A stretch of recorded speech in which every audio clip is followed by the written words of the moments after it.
this is official moment, bro. I think I'm gonna just buy a cheap one. I think I'm gonna just buy a cheap one, they official.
Sauce from the Pharaoh, I do this for my kings, rocking kingdom apparel.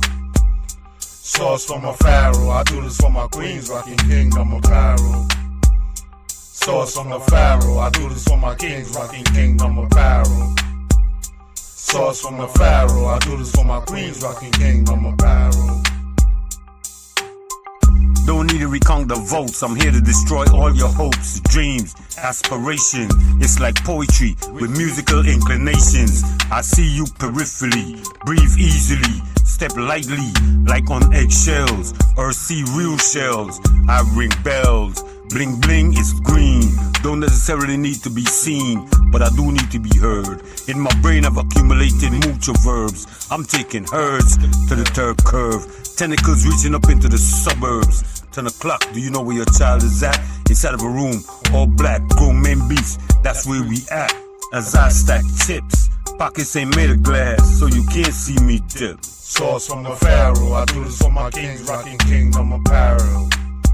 Sauce from a Pharaoh, I do this for my queens, rocking kingdom apparel. Sauce from the Pharaoh, I do this for my kings, rocking kingdom apparel. Sauce from the Pharaoh, I do this for my queens, rocking kingdom apparel. Came from the water, evaporated moisture. Wavy wave in here, I do it for the culture. Cypher, music, I do this. 2023, still moving with a movement. BK where I came from, but the BH raised me. In 2015, I became wavy, named by SP. The streets never changed me. I just work smarter, I just work harder. Wanna be Nino, so I need a Carter. So I moved to Harlem, that's where it all started. Discovered my flow, and I became a problem. Can't solve them, why would you want to? I do what I want to, you do what you can do. When it come to bars, I'm lit like a candle. Source from the Pharaoh, I do this for my kings, rocking kingdom apparel. Source from a Pharaoh, I do this for my queens, rocking kingdom apparel. Source from the Pharaoh, I do this for my kings, rocking kingdom apparel. Source from the Pharaoh, I do this for my queens, rocking kingdom apparel. Plus, I've got no area, I'm scarier than rebels in Somalia. Fools be thinking my last name, it's Ochoa. Supplier, mozzarella. Observe as I bum rush the Federal Reserve. Sensory overload, making you victim of my venom. Breaking down your molecular structure before I digest even. Instant paralysis, I'm crazy swift with this. You're on my hit list, I'm on your chick's wish list. Because of this ability to strike repeatedly. Stay coiled, fools test this and boils. I bring freaks out at night like the gargoyles. Source from the Pharaoh, I do this for my kings, rocking kingdom apparel. Source from a Pharaoh, I do this for my queens, rocking kingdom apparel. Source from the Pharaoh, I do this for my kings, rocking kingdom apparel. Source from the Pharaoh, I do this for my queens, rocking kingdom apparel.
Weekly podcast. I am G. Michael Reed, Chairman Pro Tem.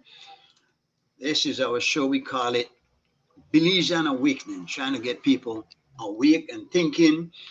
We have no scapegoats, no circuit cows, no agendas, whether secret, open, political, religious, personal, nothing, no fair favor. We deal with issues straight up. We are normally joined by our co-hosts, Joe Coe former Minister of Government, former Mayor of Belize City, businessman, accountant, all kinds of labels attached to that fellow. We are also joined every evening by private citizen Jeremy Spooner, businessman, gangster, provocateur.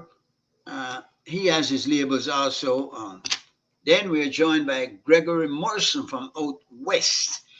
Gregory is a private citizen too. He has his own philosophies and outview of life. So we kind of like mix it up from a different perspective. We all have our own individual viewpoints. We're not shy about voicing them. A couple of things hot on the agenda. We deal with the trending issues, of course. Every week we invite your participation. We ask you to subscribe, like, support. Join us whenever you can. And there he is, the private citizen himself. Why you would take down that England flag now, though? No. I have to keep reminding my about my ancestors.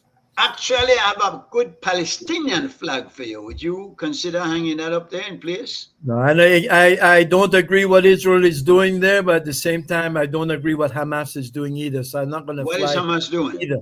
I'm not going to fly either one. What is Hamas doing? Sorry, what's that? What is Hamas doing? You say you don't agree with remember Hamas. October the 31st? The 31st, I think that is 7th. Oh, the 7th, October the 7th. But it didn't start. It didn't start then. And what gave rise to a group like Hamas? Well, you have to look on the history of anything, man. You have to. You can't. It didn't start. That situation did not start October the 7th. And we have to understand that. I know it's an unsolvable. One of them have to go. One of them have to go. One of them. I mean, I know right and wrong to this thing. Right and wrong. Who belongs there? Well, there were more Palestinians there than Jewish people there, most definitely. There was 4% Jew, actually. The rest were Palestinians.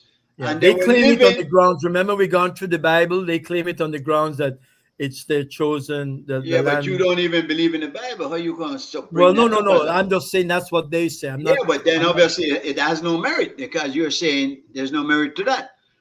It doesn't. It doesn't make any kind of sense, Jeremy. And you could push it around all you want and cloak it and cover it with all kinds of anything.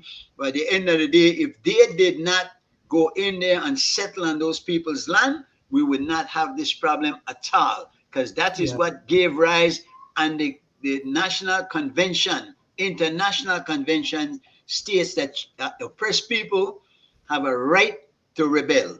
Simple and object. Yeah. I can understand why there's a Hamas group.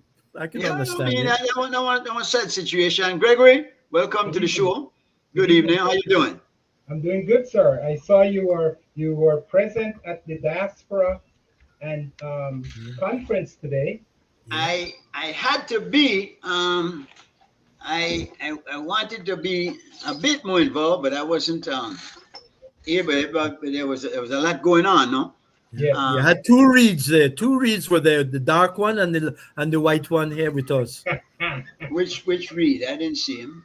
There was a reed there. There was another reed that was there. 64 years old, he said he was. That's your brother, right? He was doing presentation. He asked questions when they had the AIP, the internet, the digital people on the panel. I think he was asking questions. I don't might not have stayed for that one. The IA one was very interesting, and I wanted us to talk about that a little bit, since you yourself is a big user of IA, Jeremy.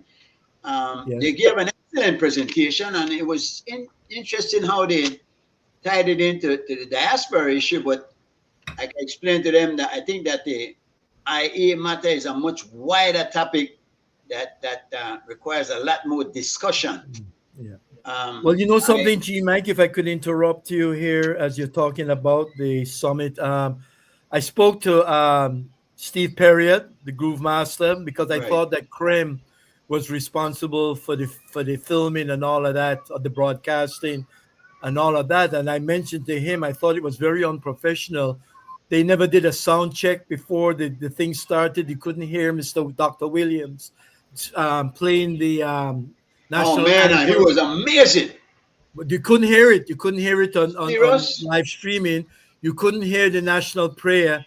And the way they had the cameras set up, people were walking back and front in front of the cameras, blocking who was on the podium, who was on the panel, and all of that. Just very badly organized. I think they got it together a little bit better as the time went on, but not. I don't know. Maybe the room was too narrow. It looked like a very narrow room. It wasn't a big conference room. It was a sizable room actually, and it's the first time I've been there. Yeah, go ahead, Greg. That's one of the complaints I often have about Belize presentation. They need to, whenever they have events, have a stage manager. That person is particularly just dedicated to the presentation. Do some check and make sure.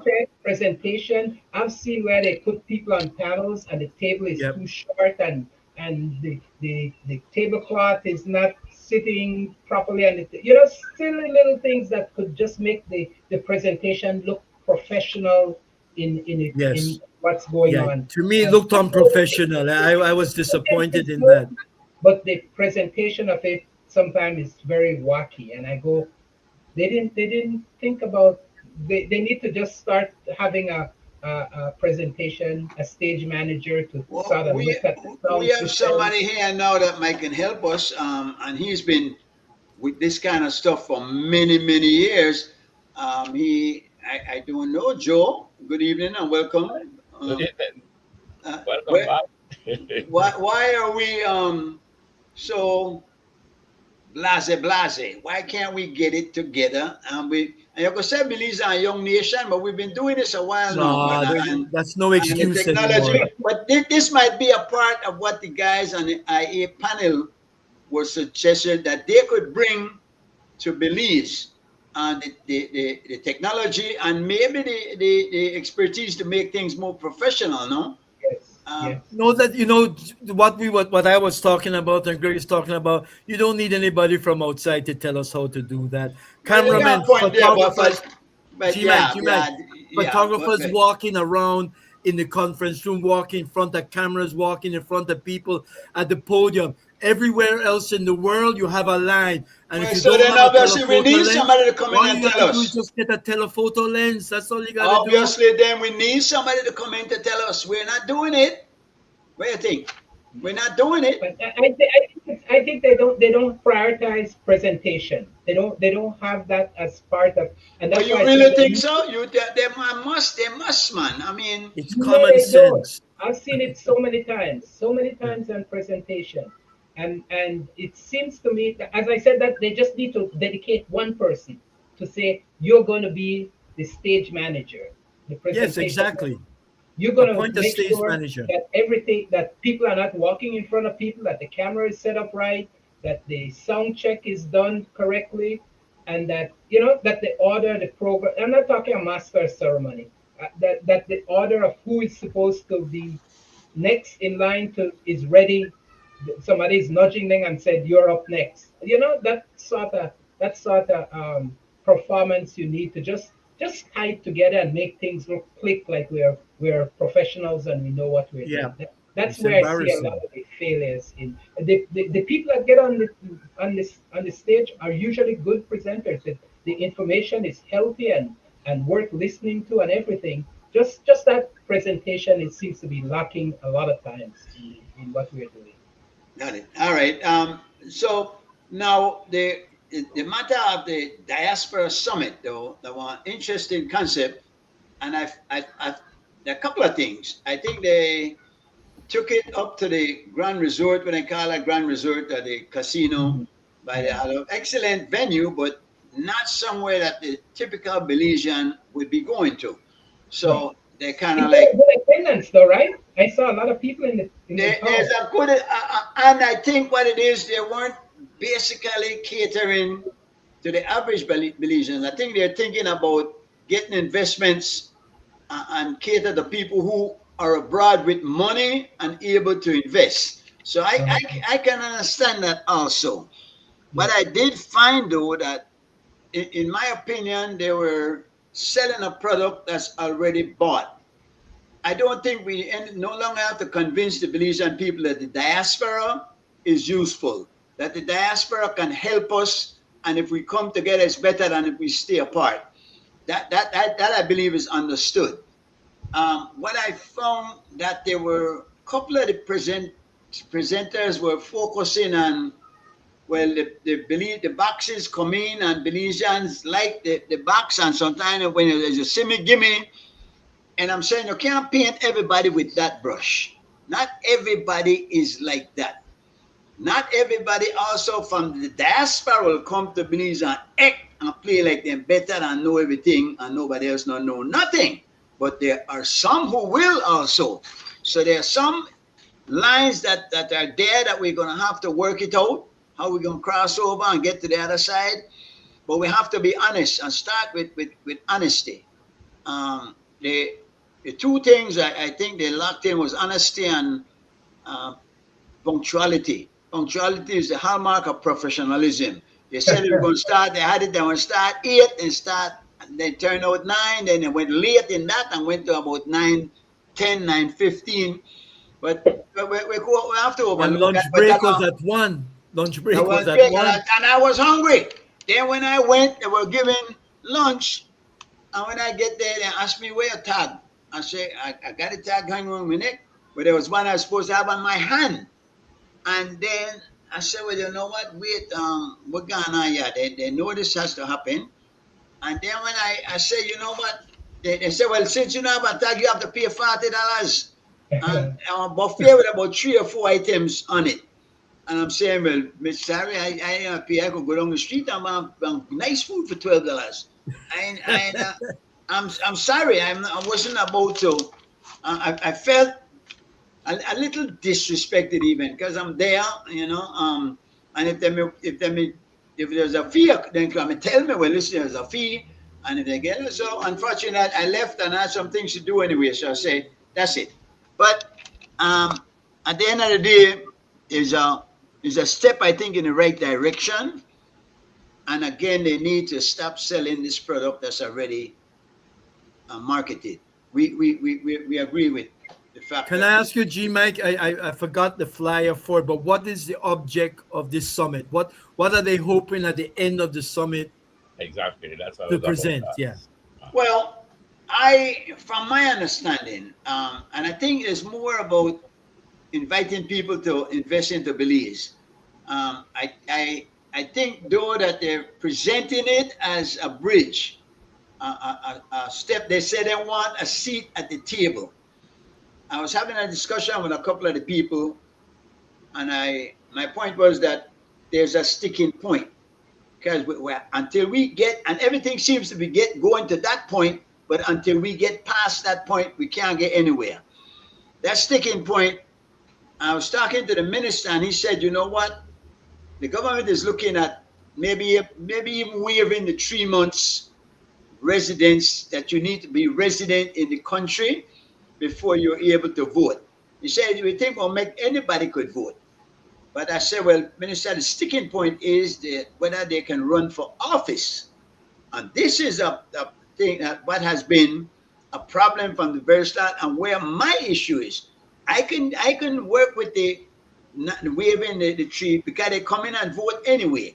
So, but as long as they're registered in the division, they could prove that they have a family member at that location. I can see that. As a citizen, yes, they can vote. I don't like the idea that they're not going to be here to suffer the consequences of their choice, whatever that choice is. But all right, vote. But running for a president, I keep pulling up that oath that every citizen takes. I entirely renounce any allegiance to any foreign prince or protestant. What you're talking about there is an entire, complete renouncement, an American play. Remember when certain young lady get put in jail over there for voting in there? They know if you're an American, you better be an American all the way. So that is my point. What you're saying about the lady that vote is a little misleading. She was not an American citizen. She did not have rights to vote, but she went and registered and voted. So the illegality. All right, but based on the fact that she was not American citizen, right? Yes, yes. All right, so America. But we still have our Belizean citizenship, so there's nothing illegal to compare that type of action and behavior with. But if you're a citizen of another country and can't vote in America, then if you're a citizen of America, no,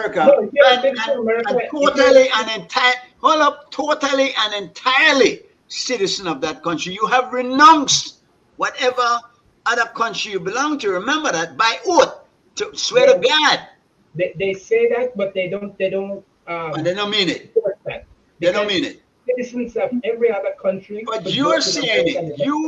You, the person, are saying it. So you are the one that's held to that pledge. If you are gonna say, well, I said, but then what can we trust you for? We certainly can't trust you for run for office. Whether the promises are you gonna break. But I don't believe that. You don't believe what?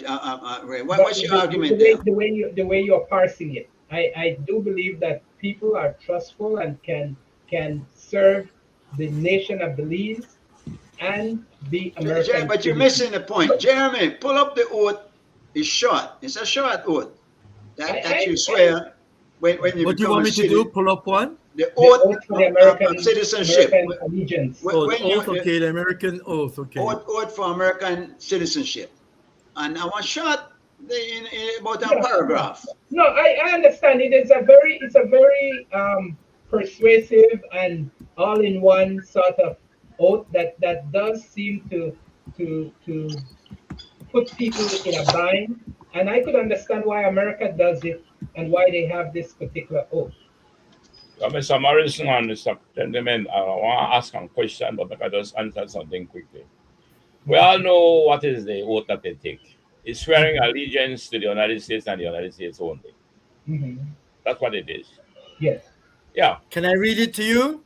Please. Well, okay. Yeah.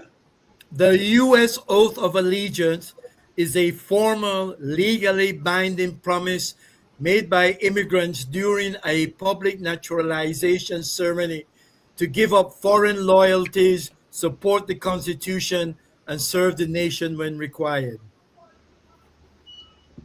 Okay, you guys got it? Go ahead. That's a summary of it. The oath is not too long. Read the oath. Oh, you want the oath? Okay, Read the the oath. oath. Okay. Okay. Go ahead and talk. Let me find the actual oath then. Okay. Okay. Yeah. So we all are aware of it, and it's a very persuasive oath that is very burdensome and onerous on the person that takes it. But the point is, the United States does not restrict it and prohibit other those people that take that oath from having other nationality. No, but that's not the point. That's not the argument. Okay, I got it now, guys. Go ahead. Okay, I'll read it slowly and then I'll stop. And then if you have any questions to reread it, I'll continue. I hereby declare on oath that I absolutely and entirely renounce and abjure all allegiance and fidelity to any foreign prince, potentate, state, or sovereignty, of whom or which I have therefore been a subject or citizen, that I will support and defend the Constitution and the laws of the United States of America against all enemies, foreign and domestic, that I will bear true faith and allegiance to the same, that I will bear arms on behalf of the United States when required by law, that I will perform non-combatant service in the armed forces of the United States when required by the law, that I will perform work of national importance under civilian direction when required by the law, and that I take the obligation freely without any mental reservation or purpose of evasion, so help me God. Yeah. All right. It's self-explanatory what is happening there. I entirely, totally, absolutely renounce by oath before God. I'm saying that's one very serious thing. Now, I don't have a problem with a person who goes and gets another citizenship to then come home, renounce that other citizenship after you've done whatever time you've had there, make you leave money where for make, maybe even get your social security, because you could still get that as you don't have to be a citizen to be, but to be eligible for that. So why are they insisting? And there aren't many people who want to come home and run for office, but those who do, and have persuaded many others who wouldn't want to come to support them in their demand to be able to do so. Why? If you want to serve Belize in a capacity of leadership, then you ought to be a Belizean, and an entirely total Belizean. Am I missing something here? I think you're right. I think you can't owe allegiance to another country if you're going to run for politics in your home country. But you have a country here, gentlemen. That's a country. Yeah. The United States do not allow dual citizenship. Is that correct? That's what they're saying there. No, they do. They do. The United States allow dual citizenship. Allows dual nationality. Yes, it does. Hold on. If it does allow dual citizenship, then why is this swearing loyalty only to the United States?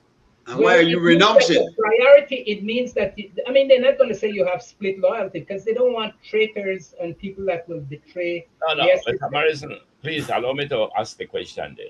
And I'm answering it. I am saying there that it says just now that you are renouncing.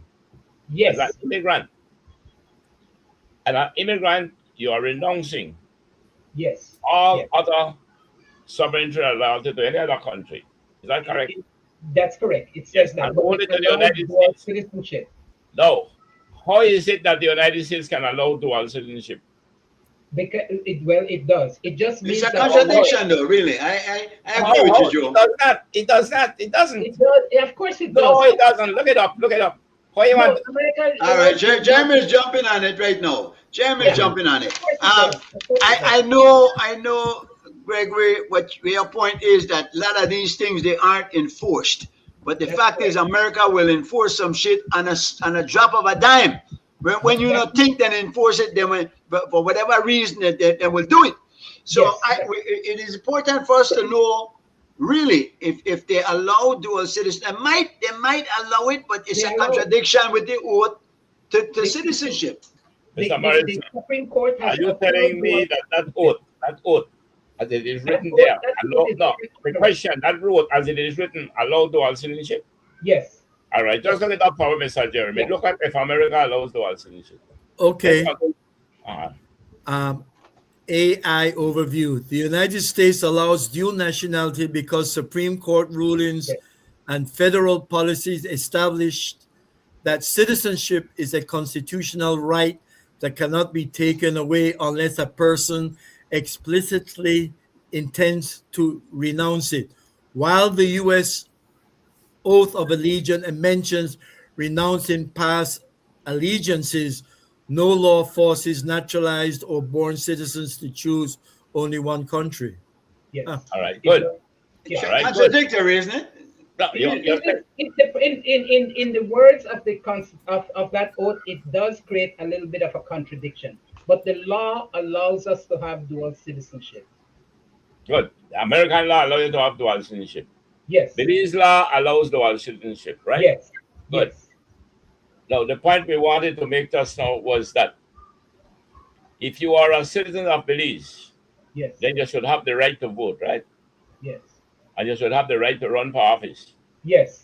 Okay. Yes. So what would be the issue? And other countries, some other countries, you can't even renounce their citizenship. Countries like Guatemala, countries like Honduras, they don't allow you to even renounce their citizenship unless they themselves, the government themselves, expel you from citizenship. But so, can they? Can the government do that? And put you where? Well, it just means they take away your passport if you come. And you do what? You can't travel, but. Well, I don't make sense. I don't understand it. Are you going to renounce that citizenship? And then you can. A person bond it. Yeah, but if you're a U.S. citizen by birth, as I understand it, that's different. But if you are, I'm not talking about U.S. I'm talking about countries some other In countries. America, if you're a citizen by adoption, which we call naturalization, you can lose it. Yes, if you commit can. a crime, you can lose your naturalization. Yes. Some countries Well, in Central America could take away your. It is in their constitution that they could do it. It's under extreme condition. But the From- point I wanted to lean back on is that we in Belize allow citizens from some countries to become citizens of Belize, contrary to our constitution, because it says if you have a dispute, if your country true. has a Yeah, no Guatemalan should, but then you have a little thing called minister's discretion. That I think that one of those things that should be removed from Yeah. out of our constitution. You know, I don't think it should be removed, Mr. Chairman. What But you I want to do think with it? it needs to be used with extreme Now discretion. you're deep on a slippery slope. I know. I'll tell you why I don't think it should be removed, and maybe Mr. Cowie could join in on this. There are times in policies and in decisions that government has to make that is so critical and so important that it takes the minister, and we trust that when they do this with the utmost care and interest of the nation. But there are times there are decisions that has to be made in the national interest that is so critical that the minister has the ability to make these choices. But I don't think it should be for land concession and all the things that they do it for. I think those things, when they want to give tax holiday and those things, like how that guy had signed that bill to have the pair and that stuff that they ultimately found illegal and it didn't go through the proper processes. That I don't think they should ever be able to do. But there are critical times where I think it is necessary that the minister has that capacity. Can you think of one of those times? I can't think of one right now, but I'm thinking there are lots of national interest time. Well, there can't be lots of them. Lots of them. I think of No, one. when I said that, but they come up in unique situations. But maybe Mr. Cowie could give us some input into that. Sorry, which one is it with the minister discretion? When it would be appropriate to have ministerial discretion as remain as part of our constitution, so that ministers can make critical decisions about policies that would help further the development and national interest. Can you think of any? Well, I know that they move throughout most of the democratic countries, and Belize had a move to do it, is that to reduce as much as possible ministerial discretion. Yes. For example, I know some cases where they should have removed already and they had not done it yet. Now, I think you were referring specifically to the one with the minister wavering the person, the Guatemalan now, to be able to have citizenship. That's the one you're referring to. Yes. No, him in the talk about someone with a pair, one minister with a pair. But that one also with Pena and those Guatemalan citizens, yeah. Yes. Yeah, I don't support ministerial discretion only in exceptional circumstances. Yeah. So that's what he's saying. There should be exceptional circumstances, but they would have to be defined. I can't think we just can't leave it open there, because again, with the letter saying cock out that I pen there. Yeah. Now, Joe, what would you consider an exceptional circumstance? That's why to try to figure out why we leave it open to start with. Quite frankly, that one with Guatemala, I don't believe it should be any ministerial discretion. Right. I don't see why, because if you are saying that a country that has a claim to Belize, by virtue of having that claim, it forbids the person from being a citizen. Now, what kind of circumstances could a minister think about to use one discretion that the person can become? Yeah. That only to me is opening the door for abuse. Yeah. You want more votes in the area. So what will happen?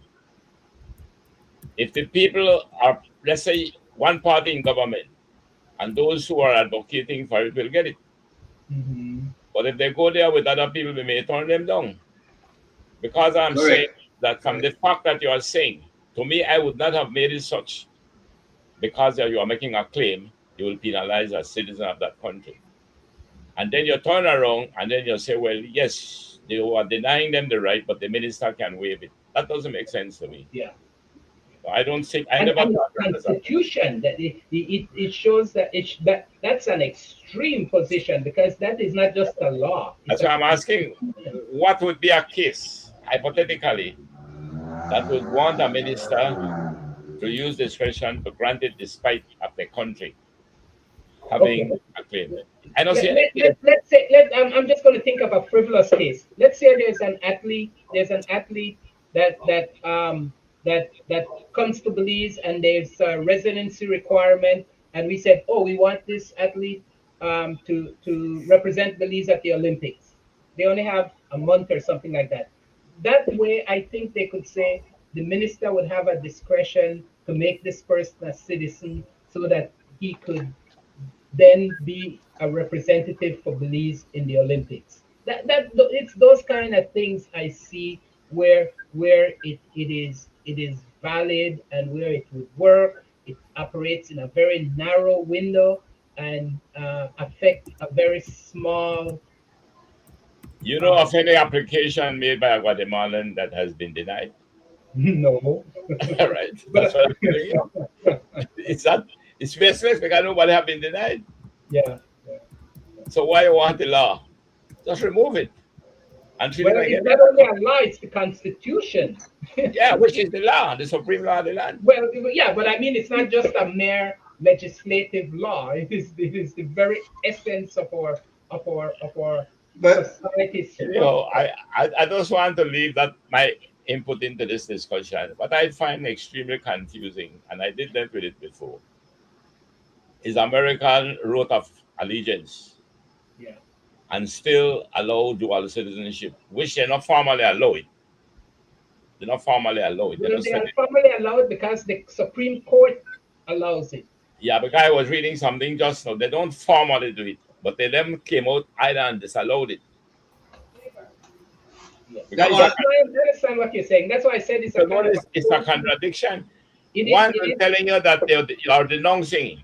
No, that is for immigrants. Yeah. If you are a U.S. citizen by birth, you don't need to take no allegiance. You don't need to swear. This is only for immigrants. For immigrants, people coming to America. And now you are asking me now to swear oath to renounce loyalty to another country. Yeah. And yet you are turning around and tell me, as far as I know, it's not written specifically that it's being encouraged to be done. But as you read it just now, if you could compartmentalize, what I'm saying, sorry, I just finish it.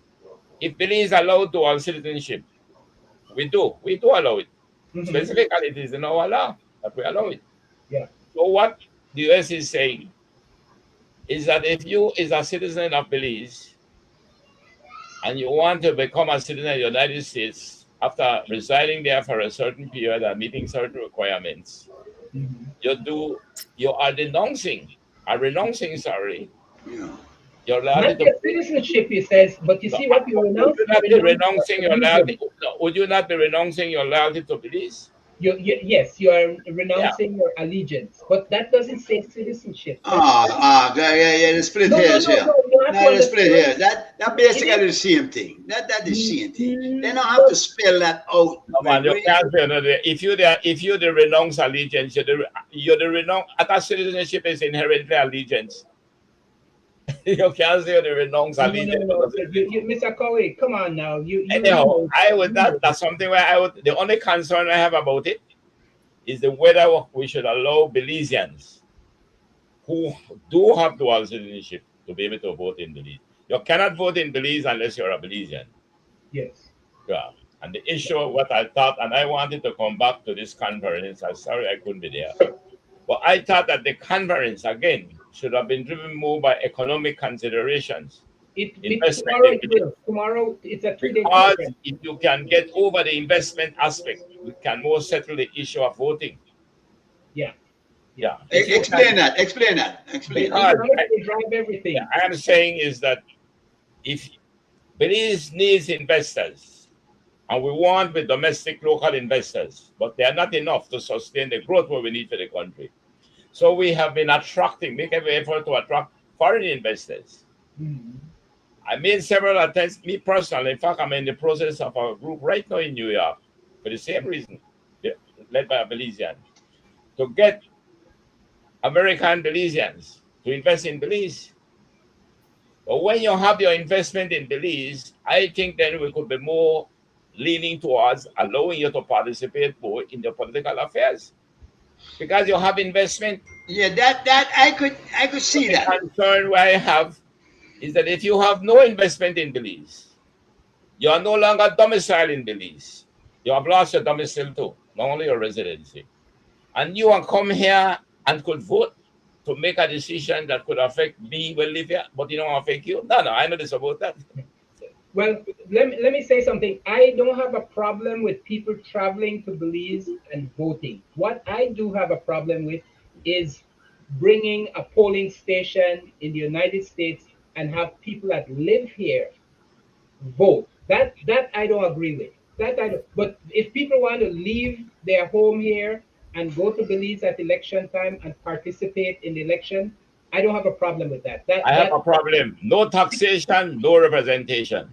Well, I don't have a problem with that. No. Yes, now I have a problem. Now you venture into a narrative. You know that's an empty saying, right? 1,000 Belizeans, Americans can come to Belize. 2,000 maybe. Yeah. And they can decide a government in this country. I agree. But when they leave, they go back home. They don't have nothing in Belize, no interest in Belize. No pay no tax or nothing. No pay no tax, they don't got no investment. And you want to tell me that they want to decide what could be the consequences of governance of my country? I oppose that strongly, vehemently. I suspect that if people are going to leave here and go and participate in the election that's there, they have great and deep economic, political interests. Political. I don't think the people that leave here and go there are just picking up themselves and go and vote and don't have any interest in Belize that's economic and social and political. I don't believe that. There'd be no interest to do that. If you political, Gregory. You have political fanatics and President Company not included, hopefully. But you have the fanatics who will vote just because they're not red and they want to see red in. And it no matter about the guy, they're just like the Americans and Trump. There's that patriotic fervor. But Mr. Chairman, what you are saying is not a hypothetical thing. It actually happened.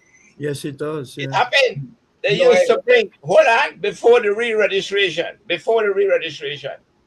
lot of Belizeans, many of them were on the voters list. And they used to pay for planes, pay the passage to come. Political parties did. Bring them to Belize to come and vote. Put them on a cruise ship and just make sure you line up Shandy. You know when the change came? When we went for re-registration in 1997, that is what brought the change, because they couldn't come register again. But they were already registered. Thousands of them were on the voters list. But when they gone, we never do re-registration until in 1997. And it was then they couldn't come register because they may have to reside for 3 months. You know what I noticed? What I noticed in the year 2003 and 2008, when there was all that activity with the protests and all of that, is I noticed UDP that so desperate for candidates, they even asked me for run for them. And I told them I'm not into that. I'd rather be a political watchdog and so on than get involved in politics. But I noticed as we got closer to 2008, and the writing was on the wall with the loss of the PUP, city council, and then the general elections coming in, I noticed UDP people coming back from America, and they were given choice jobs within the government and blah, blah, blah. You know, so what G. Mike is saying about, and what you're saying, Mayor, is that, yes, they do come here and they'll vote their color, and then go back. And they vote party lines. I didn't say no about that. I said they had some other interests, which was... Some do, yes. There's always the exception. They had property, they had land, they had... Some do. Some have absolutely nothing. That's what we're saying.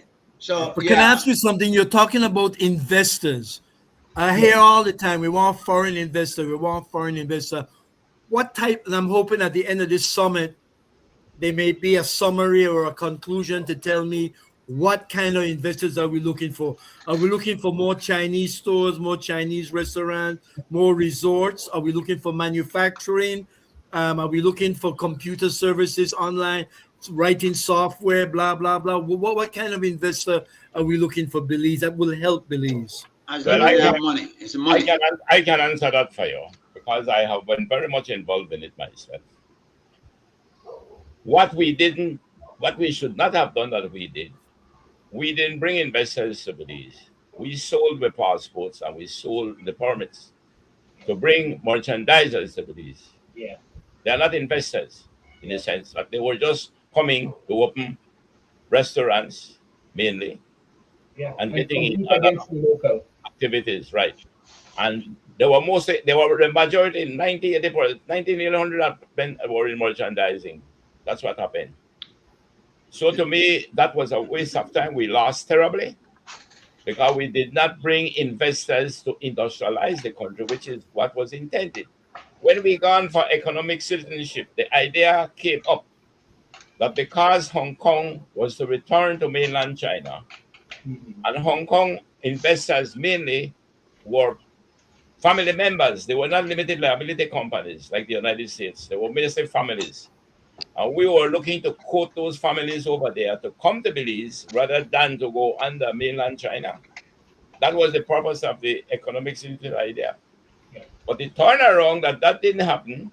And instead we begin to sell the citizenship just to come and fry the two fried chicken. That's not the investors we want. The investors we want is mainly to go into value added of the agricultural industry. Create industrialization. That are the investors we talk about. Yeah.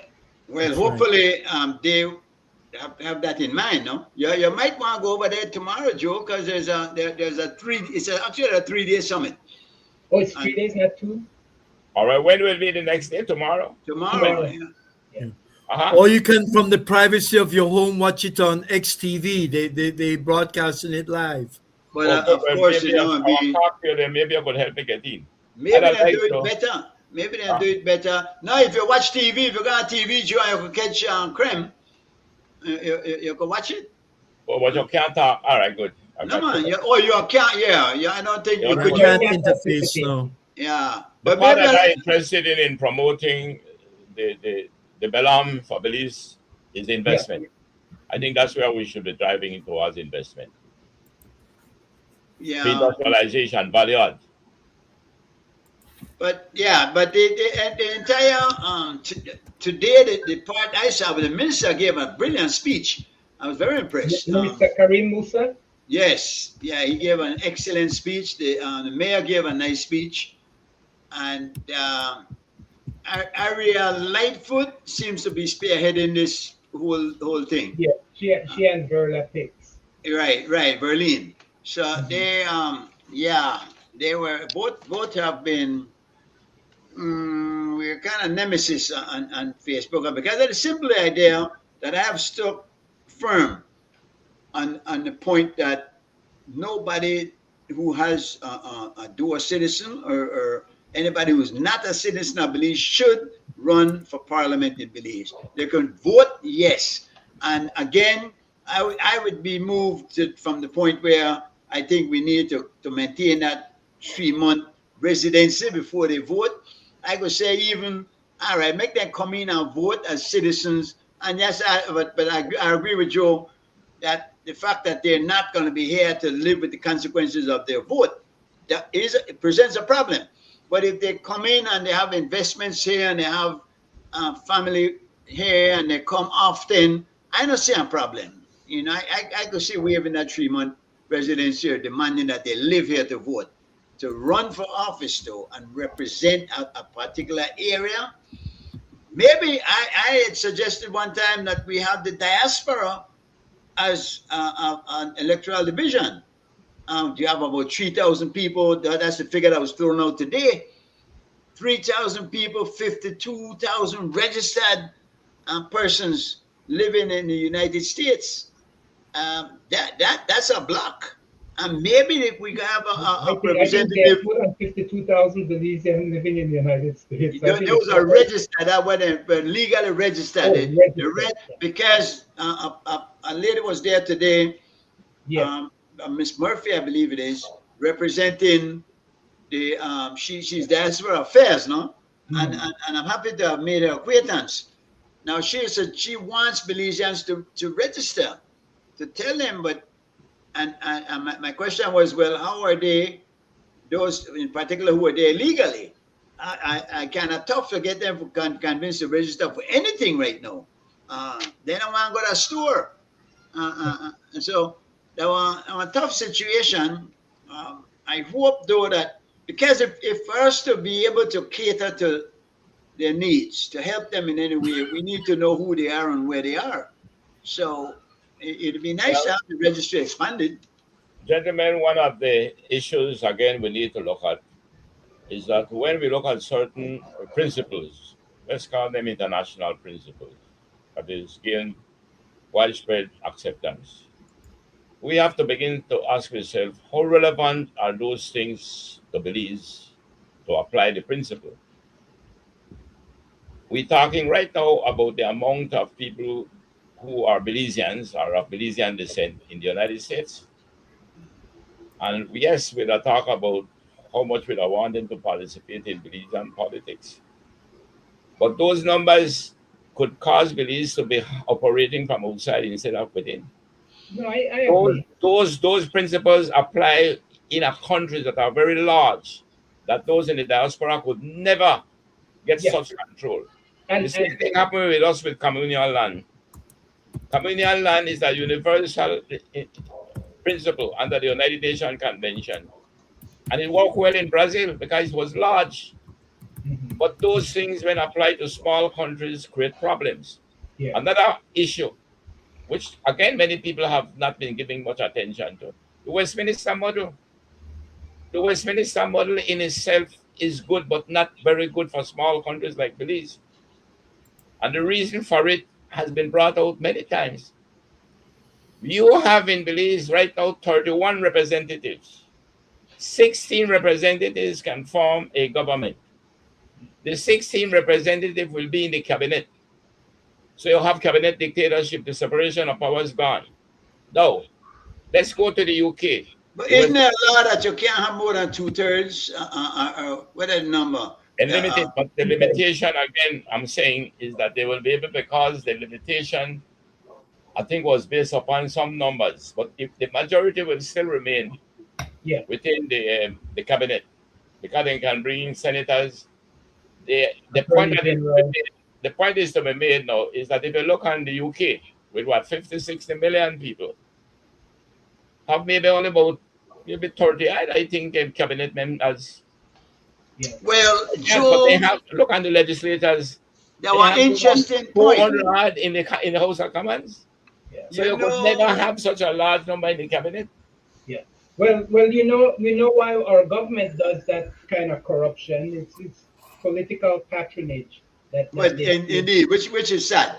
But I'm thinking Belize could do with how many districts you got? Six representatives. Maybe 2 for Belize, 1 north side, 1 south side, and maybe 1 for rural. Belize got a big congregation there. But I don't think I think 31 are a lot.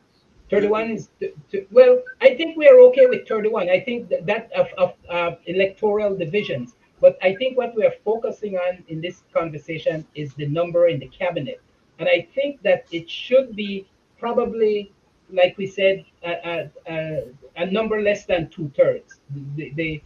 It should be probably not more than like 17, 18 in our cabinet. I believe based on what our population is, and to have some proportion to it.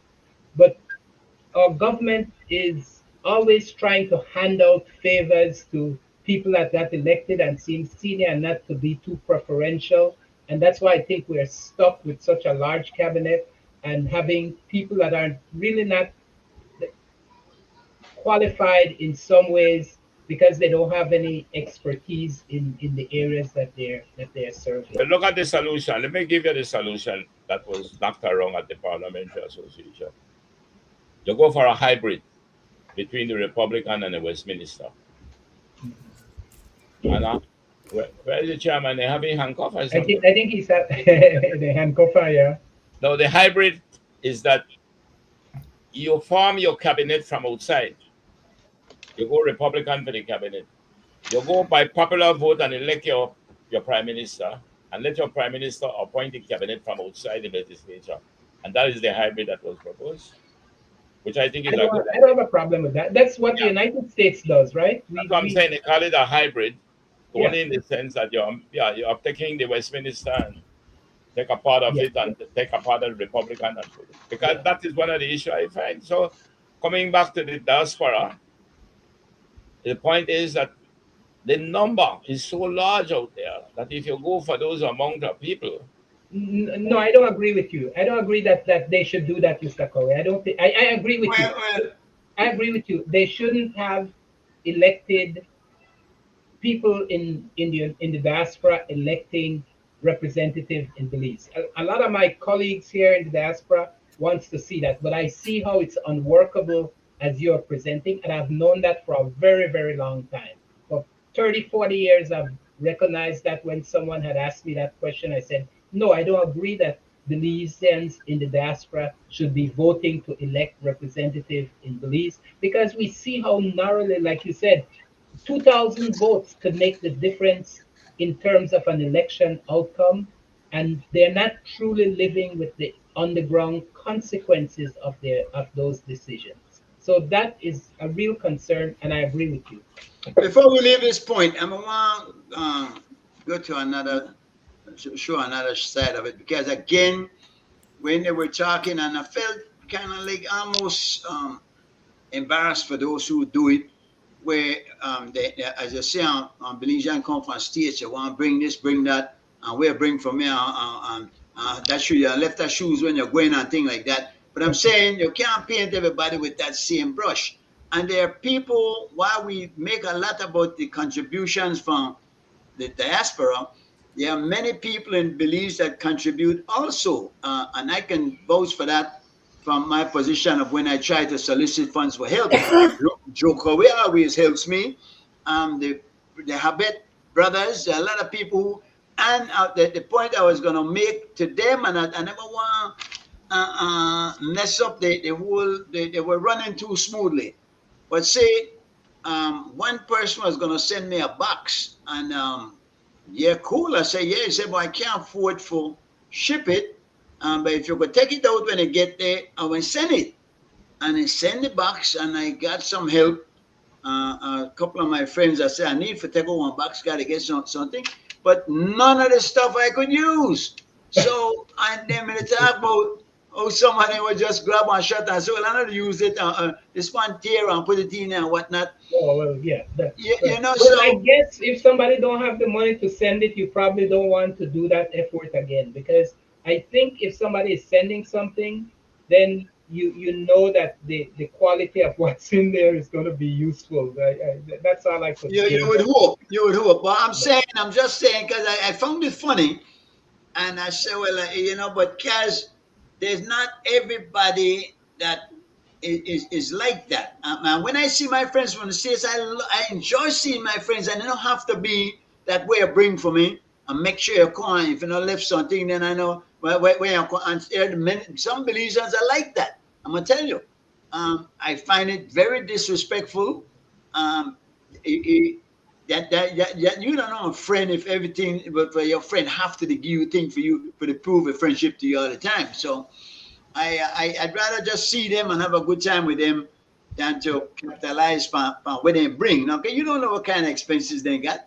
Some people might just scrape up enough for getting a plane ticket and the budget when they get the amount of people they have to go through for the look out for. It's not easy. So if we all look at it like that, and if we could come to that point where the Belizeans at home accept the Belizeans abroad, that they're just there trying to better their life, and yes, if they're going to help us, they will, but they don't have to. And then the Belizeans that are coming home don't come home thinking that we know everything. We're not ignorant and stupid. We can't know the yeah. Because we've had a lot of Belizeans who stayed in Belize and never left Belize, but are contributing and are very bright people. Yeah, yeah. So once we get past that hurdle, we'll be all right. Yeah. Well, you have to remember that Belizeans who stay here and build the country, they preserve a country so that the people in diaspora have a country to come back to. That is correct. You have to remember that. That has to be. Anybody forgets that's in the diaspora that we do have a country because there are people that stay there, our family. That stayed and they made the sacrifice, yeah. And that's the part why I think most people over there are so willing to help, because they understand that if they didn't stay there, then the country we may lose it totally. Yeah. So we always have to remember that the diaspora contributes enormously to the economy of Belize. I think it's the tune of $300 million. No, 1.3 million last year. No. 1.3 million is never. I don't think 300 million. That's some kind of it. That's some kind of inflated. No, it's straight. Check it out. Go Google it right now. All right, I'm going to see what Mr. AI have to say about that. No, I will tell you this. It is pretty high. It is $300 million. I'm not guessing. I'm telling you. Yeah, I think it's pretty close to 100 million. Well, maybe it was 100 million, not 1.6. Yeah, maybe about 100. I might have misheard that. Times two. How much? US. I'm talking US. I'm talking Belize. It's $300 million Belize that they estimate. Yeah, well, that Belize money not come in. US, no. But 1.5 or 1.6. 1.5. But yeah, so it might have been 1.5 US. You multiply that, it's $3 million Belize. That's what it is. Where I say, you know, answer it. So, you know, what amazing about this. It says, like, the financial remittances. It says remittances account for roughly 5.6 to over 5% of Belize GDP. Yes, that's what I said. 5%. Yeah. It says goods and capital beyond cash transfer. Citizens abroad send roughly 270 million in combined goods, financial aid, and material support each year. Yeah, that one tidy amount.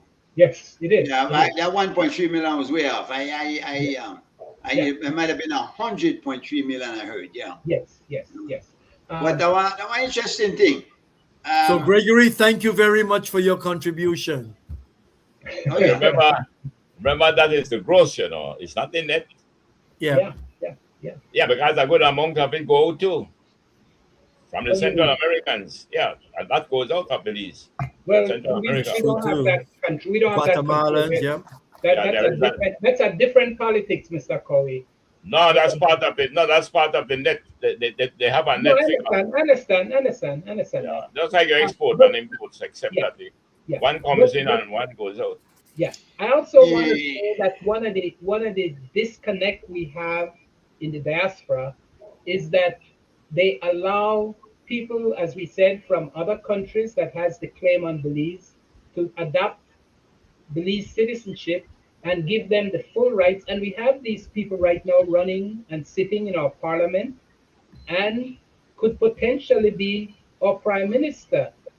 And thank you, Kevin, has claimed to Belize. And so I see it as a little bogus in terms of talking about loyalty and allegiance, when in fact the back gate is wide open to allow these potential true leakage that could betray our democracy and our country.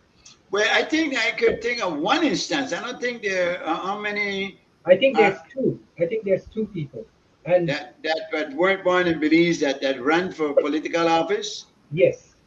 Which they shouldn't have, really. By the Constitution, they should not be allowed. No, they could have by your Constitution. Our Constitution allows them. The Constitution doesn't prohibit it. That's the problem we have, and that we see so glaringly as a two-sided. But the Constitution permits what? That if they become a citizen, they can run. Anyone, once you're a citizen, Our constitution doesn't prohibit anyone from participating. Joe, what do you know about that, Joe? What is it? I thought it was. Are you saying that? Foreign born. I'm saying a foreign born person could be in Belize Parliament. Our constitution doesn't prohibit. In the parliament, yeah, but not to be a prime minister. Yes, you could be a prime minister. I don't think I allow that. There's no qualification for being a prime minister other than being the leader of the party what that happened? has the majority in the House, and then being nominated, and then being appointed by the Governor General. That's the only qualification. Well, because of the way that the Prime Minister is appointed, I think that should be discontinued. We should look at that. You know, in the United States, for instance, you can't be a president of the United States unless you're a full-born citizen. That's correct. There's no fluctuation on that at all. So I think Belize, I wasn't aware of it, but I remember one guy, Grijalva, what is his name, that had proven to be born outside of Belize, was a minister of government. Yes. And if he was the leader of the party, yes, he could have been the prime minister. So I think we have to look at that, because loyalty is important. We have to make sure that Belize remains Belize, sovereign, independent, and we can. I would be right there voting to make that change. Anyway, guys, I want to talk a bit about the AI, because a part of the conference was about AI. And this whole AI matter, because, you know, and the guy was telling me, well, there was a time we used to cook on fire hot, but we survived that. My point is that I thought that because I went to school and I learned to type, and I was proud of myself. I learned to type, and I do a lot of writing and whatnot. I write cursive. I like to do that. But I think all of that was a part of teaching people how to think, how to rationalize. Because of like algebra, geometry, trigonometry, you'll probably never be an architect, but when you go to school, you learn that. But it helps to the process of rationalizing and working problems out, being able to think and survive. I am wondering if AI is a shortcut to intelligence, because now I don't even have to type. I go to Google Word and voice typing and say what I want to say, and it types it out on the screen. AI is amazing. It's an incredible tool. Man, AI make songs that sound almost perfect. Better than what the average person go out there and try and make and play. You don't need musicians anymore. AI creates the music, creates the beat. The one crazy thing is very good, but the potential for harm. The guys were talking about something today called phishing. You're familiar with the term, Jeremy? Yes. Yeah, Glenn? Phishing in AI? Yeah. When you just send out things to try and solicit people's information. And then you use it. You have people who have lost money. They get your information and they transfer money to your bank using your information that you have, because we go there and you tell them who you, when you're born, yes, you got everything, phone number, address. They might tend for, let your money go to you, kind of must you that. I talk to AI a lot. When I have situations that I need some broader knowledge on it, I talk to AI. But I also do notice that they do make mistakes, because sometimes they give me back information that I know because I'm knowledgeable, because I lived at a certain time in the world, that maybe because AI depends on what you put into it. It's like, it's like an encyclopedia, and it flips through the information and it brings it to you. But if that information has been inputted wrong, then you get the wrong answer. And I'm able, because of old school, I know how to use my fingers, how to do the 12 times table, etc. I know that when they give me an answer, I sort of look at the answer, it doesn't sound correct. So I go and I ask, but I say AI, but that doesn't sound correct because I was taught, or I remember this happened, and then it'll come back and say, you know what, Jeremy, you are totally right. Sorry, I made a mistake. It's incredible. AI does that? Yes, AI talks to me. You know what amazing about AI? If you talk to her in a Creole, he answer you in a Creole. I'm not lying. A guy proved that to me, and I'm saying, boy, you must be crazy. He Yeah, said, we are ask him a question. soon don't need Joe Cowie anymore for talk about mayorship and city council and so on. We just ask AI. AI Right. don't say Cowie.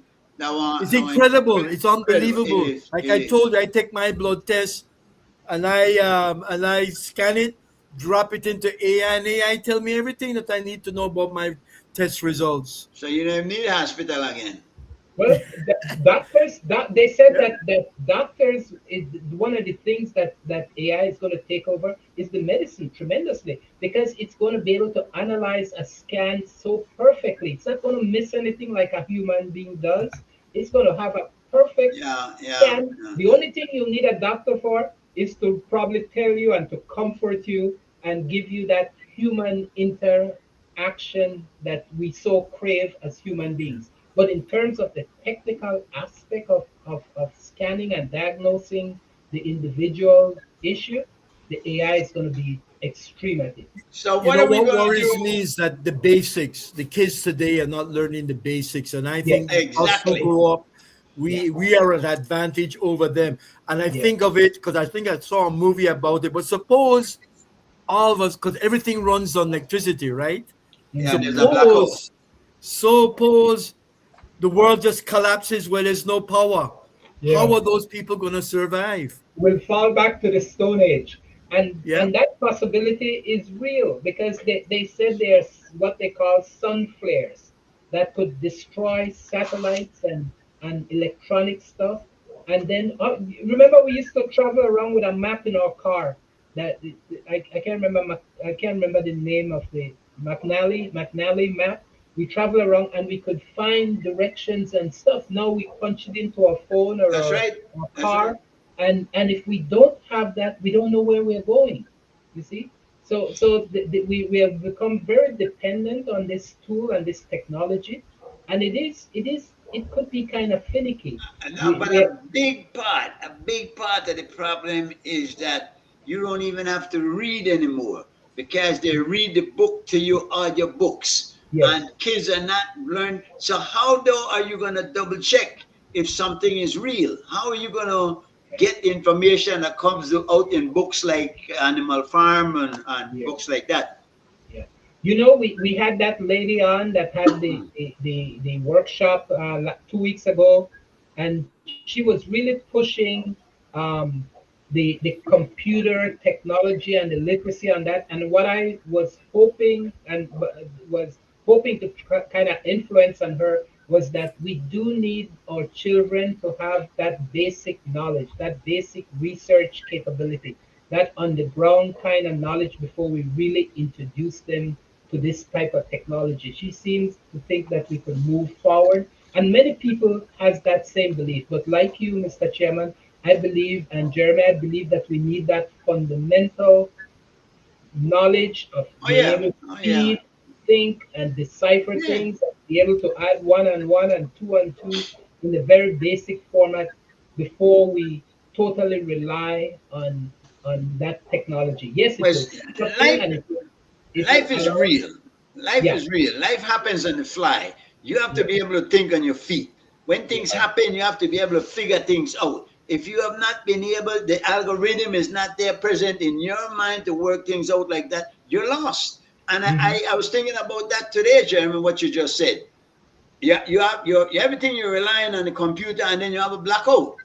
mhm. Of course, you have battery power, but for how long? So Yeah. we're vulnerable. We're putting ourselves in a very bad situation. And Yeah. while it's incredible indeed, and we all have to accept that, and it's wonderful, and we would Mhm. hope that we don't face such situations ever, but Well, it's real. well, gentlemen, I believe this discussion we really have now with AI is not the first discussion humans have on this earth. We have had it every time there was a technological Yeah. disruption. Civilization started, what, about 12,000 years ago? I, I, I 11,900. hear the argument. I heard the argument. Yeah, go ahead. Well, it's an argument that has a lot of merits to it. So we have been having technological disruption from civilization started when we were already Homo sapiens. And we're okay still. That's the No. point. The question I will ask is this: how many conferences are coming together, either partnership with government and private sector, to really discuss the issue of AI? Because I think a lot of people don't really understand it. They begin to feel like, replace God. And I'm giving it a little bit more more hyperbolic, Or sometimes it look like he think he will try to do it. If you look at the AI and it make an plane, please, I know everything he said that way, No. I think we need to have to ask ourselves, what is it that AI will really be able to do for us? What is it that who would it be displacing? Because it will. Every technological disruption displaces. It does displace. But when it displaces, it replaces. Yes. Replace with what? Well, when you displace the horse-drawn cart, you have the automobile. No. When you displace workers, where you replace? That's what I explained to you right now. When you displace the horse-drawn cart, there were people who used to tend to the mule, to the horses. People used to repair the coach. No, you lost all of them. But when you brought the automobile, you get mechanics, you get gas stations, and you get so many other things. And the same thing happened with when you had the printing press and all the different technological disruptions along the way. I've heard that argument. I don't. When we came to computer, look at computer. Look at computer. It's not a valid argument, Joe, because this what we have here going now. AI is a different beast. Hold on. How many people work in the call center business, do you think? About how many? Wait a second, Joe. You're going to have 18,000. Okay. Yeah. All right. And AI will take that over without doubt.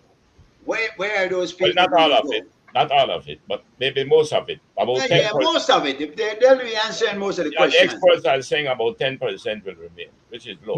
Yeah. So what you do with other people? Somebody have to do something to the phone to make it work. Yeah. Well, I maintain it. Somebody has to flip the switch on in the day. Yeah. Correct. Yeah. So somebody will do that, but for the most part, most workers will be replaced. But we need to understand displacement. What has happened in displacement? It provides other opportunities for human beings. That's the point I'm making. That's the point Joe is making. But let me show an example. And I can give you. All right, go ahead. 100 years ago, people were working almost 100 hours a week. That's right. I hear that. I hear you, but you go to a different time. No. I hear the argument. It's not valid. No, Mr. Chairman. I think Mr. Morrison is making one of the most salient, important discussion. That is exactly why I wanted to go. Yeah. Go ahead, Mr. Morrison. That is very important. In the European Union. Talk to the experts. That's right. Go ahead. In the European Union, we're talking about 32 hours or 30-hour work week. We haven't approached it in the United States yet, but that's what's going to happen. We're going to be getting the same pay for less hours, and therefore it improves and keeps us going because somebody else have to make up those other 10 hours in some. You know what? You were unfortunate. It's going to save labor. It's going to save money. A lot of people are making a lot of money, but the rich will always be greedy, and we're not going to get that trickle down that Reagan was talking about one time. They're not going to let loose anything. The more they get, the more they want. Mr. Chairman, I think we want to go back to a very important point. I think Mr. Morrison was touching some of it. I was watching a documentary 2 nights ago, and it was about AI also. And it did go back to the beginning of civilization, which is just a little under 12,000 years. You think? No, listen to it. Listen to good what the point they were citing. He said when man was just a hunter-gatherers, they spent all their life, 24 hours, looking to live, not even survive. Just looking to survive. That's what he was doing. When man found a way where he could begin to cultivate, when he got to agriculture, when he went to agriculture and he began to have food where he could store, then there were less people needed. As it was, everybody had to be hunting and gathering. But when they begin to domesticate animals, agriculture first, domesticating animals, it show you how civilization begin. We started getting fat people. No, what they do, whenever technology displace, something will replace. Let's look at it. AI. And one of the points made is that when man was working up to like maybe 50, 60, 80 hours a week, today 45 hours is very likely in many places they're working today. Now, if man begin to work 15 hours a week and getting more pay at the same income, what do you think will replace it? Leisure. That could be one of them. So the leisure industry will grow. And there are other things that they expect. But if you begin to take it literally, the way how some people talk about AI, you believe AI is bringing the world to an end? If you follow I think that's not too far-fetched an idea to have. People gonna rage for the think that this AI is more than you thinking. I think I don't think it is more than you are thinking. We cannot think more than we are thinking on it. You just have to readjust, just like when my analog photography turned into digital. I had to readjust and change my way of doing photography. Look where you are now, doing nothing, just sit down. I'm retired now. No, we have to readjust. That's it. And what happened? Instead of taking one shot with when you had film, now you take 25 shots of the same thing, and then you have the choice of determining which one you want, because which one appears more crisp, more precise to what your intent is. So we improve our productivity and the quality of what the service we're offering. Is that I was looking at the various professions that AI is expected to replace. Yeah. Now, I looked at my own profession, the accounting profession, public accounting. Do you know that before we had AI, QuickBook, which is technology, had already replaced somewhat the bookkeeper? Yeah. Before we had AI. And then he show you what AI will be able to do in terms of the accounting profession. He said, but when it comes to the professional accountant having to make decision with this, he said AI will not replace. And he went on to all other different professions. And for us to begin to feel that this thing will happen in a way where I don't think it will. Let's use medicine, for example. Before AI, medicine used to be clinical examination just with the hand, and he's sounding and he's talking to you. Then they get a stethoscope, and they put the stethoscope, and that was a major development. And the clinical examination was done now with the stethoscope and other things. You know, today, with the imaging technology, doctors are no longer now even using clinical examination. Yeah, I hear all what say, right? But what I'm saying, Mr. Chairman, is that for us to begin to believe as if though AI will almost... All right. You don't have to believe it. I won't believe it either if you don't want me to. But I'm saying we're looking at a very dangerous situation. AI doesn't frighten me. I'm with you, Joe. AI doesn't frighten me.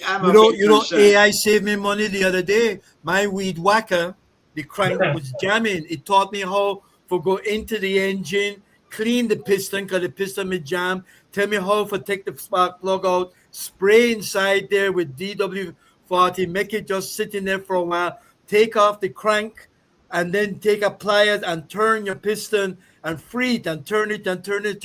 I fixed my weed whacker. Otherwise, I would have had to take it to Universal. So you don't miss one person don't lose job because of AI.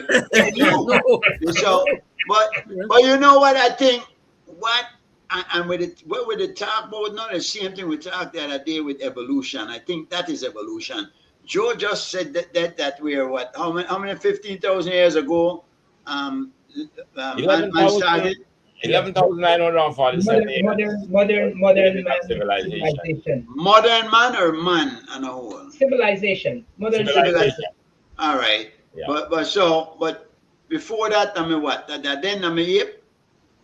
No, before that we were just gatherers and wanderers. Right. But we were people doing that, right? Yeah. All right. That was the point I was making. Yeah, spent 24 hours just surviving. They couldn't live. Yeah.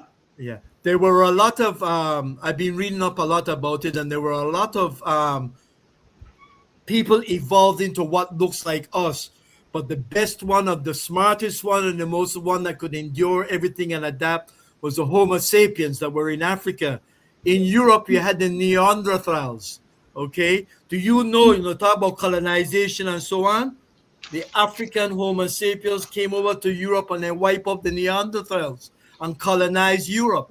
So that's quite amazing. They were smarter, they were built differently, and they could adapt better to the weather conditions or the environment that we were talking about. So and that's quite interesting. Colonization. The colonization started with the Homo sapiens coming from Africa. And how do you explain the complexion? How do you explain the change in the complexion? Well, they were black. They were black that came from Africa. All right, and they just turned white. And then their melanin changed. The their facial features changed. So you mean the white people? Because Northern Europe was very cold at the time. The white people that are hating black people are in fact hating themselves? If you want to go that far back, I'm here as a white man, I make an argument. I could make an argument out of it. But I'm a black man too, because that's my ancestors. It was the environment that changed the pigmentation of man. It was the environment that changed the physical features of man. It was the environment. You say that with conviction. Why you going to argue that? Because you know that. That had been proved already. Man proved that. Sure what? Sure what? How is that proven? Man gone back 2.1 million years ago, you're behind us, Chairman. What? How can you say that so? Well, like you just you realize, Chairman. You realize. I realize what? Where you get all these facts from? Joe, you want to know what happened before you ban? Find you ban to this point that way you could vouch for? Well, Mr. Chairman, I want to change the subject. Everything to deal with you. Go ahead, Mr. Chairman. No, Mr. Chairman, I want to change the subject because we went through this 2 months ago. Yeah, I'm going to go through it. I agree. Kind of craziness. No, I love it. There are a couple of things. We have to talk about. If you don't want to go back, you'll never move forward. Go ahead, though. That's right. You tell on Joe. You have the last word, Joe. Go ahead. Now, I want to talk about the broadcasting law that. We want to talk about, and I want to talk about Daniel Ortega declaring that he don't want no more elections in Venezuela, Nicaragua. Now that crazy. And where is this not following the leader Trump with this kind of move where they could do what they want, and if you don't like it, so tough. But Ortega is he not left? He's a leftist. He's not a rightist dictator. But then why would you? It no matter right or left. And I think that part right there, they're both extremes. Trump don't like right-wing dictators. He likes right-wing dictators. He doesn't like left-wing dictators. So you think he might make a move and go over there and correct that matter? You have to deal with Cuba first. When he's done with Cuba, then he'll move there probably. I guess. So why do you think he has to deal with Cuba? Why do I feel he has to deal with Cuba? Right. It's been an itch in the backside of the Americans from the times of the missile crisis. It's gone from way back then. I don't know why, because they forgive Japan, they forgive Vietnam, they forgive Korea. They forgive. Well, they helped Japan. They rebuilt pretty much Japan. Hope they would have done that. Germany. After the damage they've done. Just can't get over Cuba. But I don't think that they did anything for Vietnam. Vietnam drove them out, and that was it. And you know what's funny? French, they're diplomatic. I think the problem was not Vietnam. What's that, Joe? I said it was not the whole of Vietnam. Remember, some of it was with the US. Yeah. All right, go ahead. Yeah. But anyway. So why does Ortega want to do that? I missed that in the news. That's the question I thought we would have asked. We are a member of SICA, the Central American Organization, right? A member of SICA has declared that they will have no more elections. And I believe that should be a concern to us, just as if it were to happen in Caribbean. Everybody, yeah. No. Yep, and just like America is concerned about Cuba not having elections either, so you could say the same thing.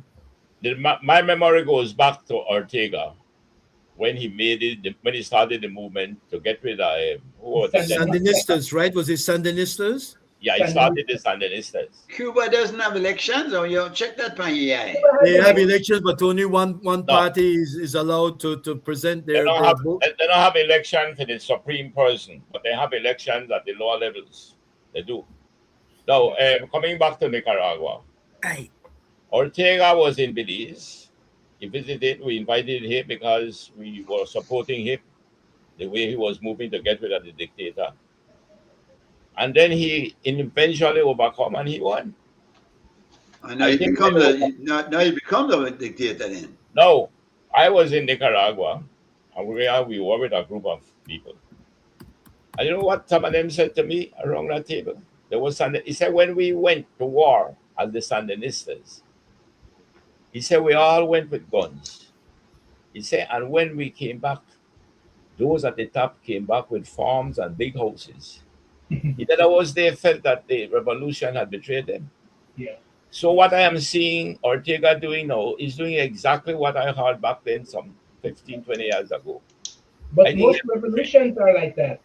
Ortega, to me, betrayed the socialist, left-wing, gospel imperative mandate to man. That's what I think he did. He betrayed it.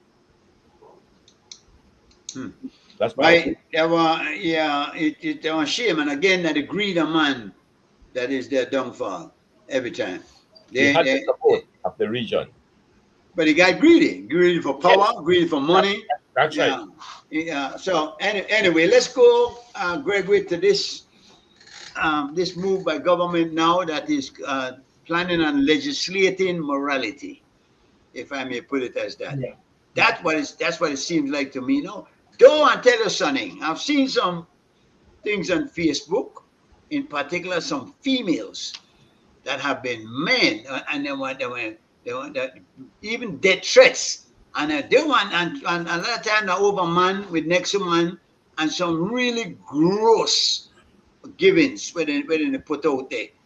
I could understand maybe a bit, but the one slippery slope again with the climb pan, because I don't know that you can't understand that, like, even like they will fine you if you use a word like rash and the in a public forum.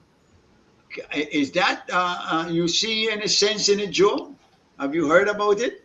No, the truth about it, I haven't gotten much into it. I didn't get to read what were it that they wanted. But that's it. I need to read the whole. Except that my concern begins with the minute government will begin to regulate, because it's been regulating broadcasting for many, many years, and I thought that there was some merit to regulating it. Yeah. But if you are going now to begin to regulate to the point, because the part I heard, the little that I heard, and I think it was an Belize something, that was this lady, an attorney at law, giving some explanation. Yes. And he was talking more about what kind of license would be needed. For example, Sea Smoke may need a license if it was in Belize operating. We may, if you listen to what she was saying. Yeah. So it seemed that they want kind of tighten up on who can really go into the public forum as we are doing here without having a license to do so. Mm-hmm. But I don't know how they will do it, because when it comes to Facebook and these other things, it look like they will more go towards now what is being said on them. Yes. That is what it seems to me. I don't get the morality. To put that point, it doesn't seem to me, even though they're trying to tax it and put that as the face of what they're trying to do, I believe more it is to provide a control of the contents of what people are able to say. And this content, I think, is particularly geared to criticism and opposition of governance. And I think that's a very slippery slope, because no government stays forever unless they make themselves a Noriega. So whatever they are planning and whatever they are setting up to do will end up in someday to come back to harm their very same position. So I'm very concerned, and plus it takes away our constitutional rights to free speech, to free organization and association. Those are the problems that we see. But I noticed there's been a lot of heavy opposition at the very jump start of this. So I hope the government, and when the prime minister gets back, he doesn't say they started this without me. But if he says that, I hope he also says, I'm going to end it now. Well, you know, I was speaking to a staunch UDP over the weekend, and he said to me, he said, G Mike, at the end of the day, you know, look like, and he said, your government is doing too bad. I said, our government, and every government that's in there is my government, because I'm a Belizean. But he said, no, you know, they do too bad. And thinking about it, I'm saying, you know, I see a lot of infrastructure. I don't know how, and let me say, under the PUP, you can't hit streets now when the UDP will do it.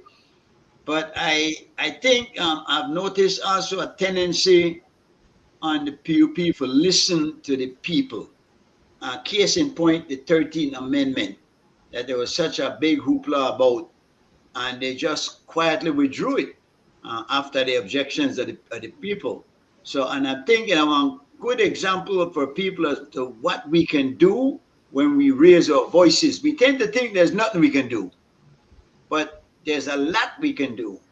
All of us together raising a voice, the Vox Populi, Vox Dei. So we really need to keep that in mind and understand that we can do something about whatever wrong we see happening, if the very least is to speak out. Yeah. I agree with you, Mr. Chairman, that Kim, I keep saying that I will live in the spring of hope. I don't want to be suffering the pain of a winter of despair. Yeah. I will say this, that sometimes we tend to not understand how government should be functioning. And by not knowing how a government should function, we will never be able to do a very dispassionate and professional and objective evaluation and assessment of government. I have heard the cases being before how excellent the PUP is when it's compared with the previous administration. And there is merits to that. Because if you're going to compare them, no doubt, I would say that. I don't like the comparison, though, yeah. Well, that's what I'm speaking against. Yeah. I'm giving you examples of how some do their evaluation. And that is one of them that they will do. And they will take it that way, the PUP doing very good. It did good compared to what was there before. So to me, I hope that more and more people would first begin to understand how this country ought to be governed in accordance with the Constitution, and then evaluate the performance of the government against that Constitution. Yes. I can not against the previous government, but against the Constitution. That's right. That makes sense, yeah. To me, you have to have something to evaluate something against. Something fixed. Right. Now, if we begin to evaluate the present government, you will have to begin to evaluate based on where it begins, which is in the legislature. That when you pass the Appropriation Act, and that is in this Constitution, it is there it begins. Because the Appropriation Act is laying out exactly what the government intends to do. That is where you begin to do your critique. That is where you have the opportunity. And the Constitution of this country is good when it comes to citizens speaking out against the proposed budget review and expenditure budget, which we call the appropriation bill. And I find in the many years I have been in government as a public officer, as a minister, scarcely anybody ever come to the public meetings where you have for them to speak out against the revenue and expenditures. They don't. Involvement. That's one. Here is the people stepping back. Doesn't make for good governments. The people are to be blamed for that. Those who are the underlings. Now, let's continue the next step. And I want to highlight some of the issues. We do have provision in the laws as to how that money is to be spent, how goods and services are to be procured. Now, we know for a fact that that has been violated. Who is responsible? We don't know yet. We need to wait for the audit. So that's a failure. We go to the next step. And I was highlighting some of the things. The Constitution says that by the end of September, the financial ends in March, and by the end of September, the audit should be tabled in the House of Representatives, and then it goes to the Public Accounts Committee. Here we are. The last audit, which was never even completely done, was in 2017. Secondly, or thirdly, or fourthly, no country, none, whether authoritarian, whether democratic or what, that can ever achieve growth and sustain development for shared prosperity of the country unless you have a very effective and efficient public service. We do not have an efficient and effective public service.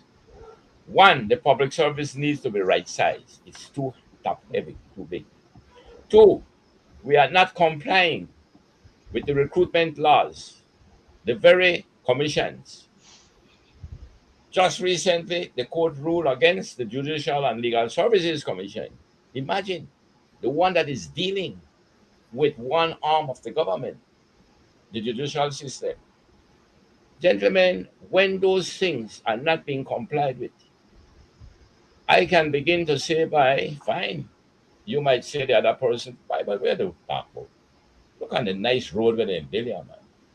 You know, why me go to hospital and me get free service? We cannot just look at the good things that we see happen. Because at the end of the day, we have to ask ourselves, how are we ought to be governed by this constitution? And to what extent are we complying with it? I think I will rest my case. We're facing a litmus test at this point. Let us see what's going to happen with these procurement and stuff from the government, because see if any attempts going to be made. I am saying that what I'm comforted by is that I've seen a tendency from this government to listen to the people. I did not see it in a long time. They're not like it force, all right, but they listen to the people, and when the people speak, they at least they will respond on that, and they might brush it off and go right back to the same thing. It is up to now, and this is what I agree with you, Joe. It is up to us now as the people to now demand that that doesn't happen, because we do have the power and the authority. We do have the responsibility to ensure that things are done right. It's in our best interest. But then when we have to be careful when we see the political pundits, the cronies stand up and try to convince us that, oh, this and well, you know where about it, and even many times they're aggressive. They're trying to intimidate you into silence. We have to fight against that. I want to say that this tool I have in my hand has made the population of Belize and populations of people everywhere more mature, more sophisticated, and it gives them the power to hold our government more accountable than it has ever done in the past. And yes, I believe the previous government was very lacking. This government, I think, is somehow forced to recognize that the awareness and the sophistication that the citizens have taken up onto themselves.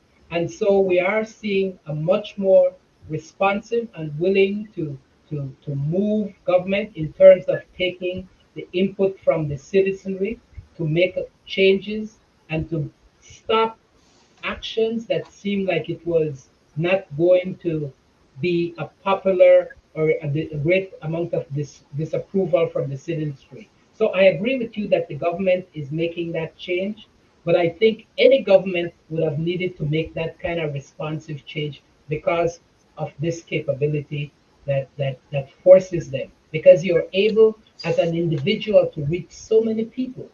You know, we did not have that capability 10 years ago that is now upon us, that is making communication and the ability to inform and to persuade other individuals so easily as we have today. Well, forums like this that we're doing right now, this helps. That's right. Yes. I think that if we step back and we step forward, whether we belong to a political party or not, I will continue to support the People's United Party I will support the principles that have defined that movement. I will continue to support that. When I see the government that I support is going wrong, I will speak out against it. Yeah. But I will not become irresponsible, lose my professionalism and my integrity simply to come out and condemn a government when it did nothing so wrong. Let me give you a quickly, before the decision is made. The chairman mentioned the 13th proposal. I went to 2 sessions and I listened to someone speak. And yes, I know where he stood in terms of his partisan belief. He said, no, study them. He said, they don't make up their mind where they want to. They ain't going through with that, man. I said, that's how you see it. I said, but if you get up at this meeting right now and you say how you feel, it would help. Yeah. When that time for me talk, he never get up. I got up. Yeah. Karim Musa was there. He was responsible. The Attorney General was there. And I told him why I believe we should not support the 13th Amendment. But I saw people who were there who were rabid PUPs. And they just gone and begin to just tell them they think it's a good thing. We should do it.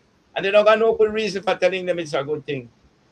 No, to me, you can't belong to a political party and you will become so subservient to it. That is unpatriotic. That's not patriotism. So, the chairman pointed it. They withdrew it. Yeah. So to me, that was good. It tells you that when the people speak up, the government will listen. Well, I watched it also. One thing I didn't like was that a prominent human rights activist mentioned that those who go up there that are pro Amendment 13 better watch it because then can boy they watch where they go on. And I thought that was a threat, and I never liked that at all. I don't know if you all remember that being said. Did you all remember that? No, They better not no. go through it because they It got was quite an what- irresponsible statement. You should Yeah, have not that's said that. And that's a reason for it many times. They try to intimidate people. Listen, they use, as an old saying, children beware, they don't play the game fair. There are lots of little insidious things that they use to try to convince you against doing, even those who know what's right and what's wrong, against speaking out against what is wrong, because you don't serve their purpose, no? So I listened this morning, I think it was yesterday morning. He was a former press officer, I think, for the UDP. And he was very critical of the leader of the opposition, the way he was handling this case with the procurement. And if it is in your judgment that something went wrong in the procurement, where is the evidence for you to jump to the conclusion that the minister was guilty? That to me is not fair to come to that. the part I don't like is where the first thing, as soon as I hear something going wrong, change the government. Bring them. At this point, that's not an option because we not got no government in waiting as such. I'm sorry, Gregory, the party don't look too good right now. So who are we going to put in there when we bring them on? Well, I support. I'm a person that I have favor for the United Democratic Party, but I'm more of a person that supports individual and policies. I'm not a rabid person that supports a party. I'm not looking for that type. I would vote for, and I've never voted in a Belize election, but I would vote when I have the opportunity, when I retire and I'm back in Belize. I would vote for any individual that I believe represents the interest that shares my value. But can you change your house? You know, my house is green. My house is green. I don't know if you've noticed, G. Mike, but Norris Hall has been posting a lot of things about the bitter disappointment of his PUP party. He's the old school, and he doesn't like what he sees happening now. Well, maybe we should invite him as a guest on our show. Sorry, we have, and I agree. There's a lot of untoward and greed and misbehavior going on in the party. I hope the Prime Minister will find his true self. I agree. Again, though, To address too, it. we must be aware and careful of sour grapes, because there are those who might have an agenda because they did not get something that they wanted. I'm not saying this is the case, but it has happened too often where when they go up, I've seen people turn against their party because they want something and never get it. And all of a sudden, that the worst party in the world, where all along they were supporting them unconditionally.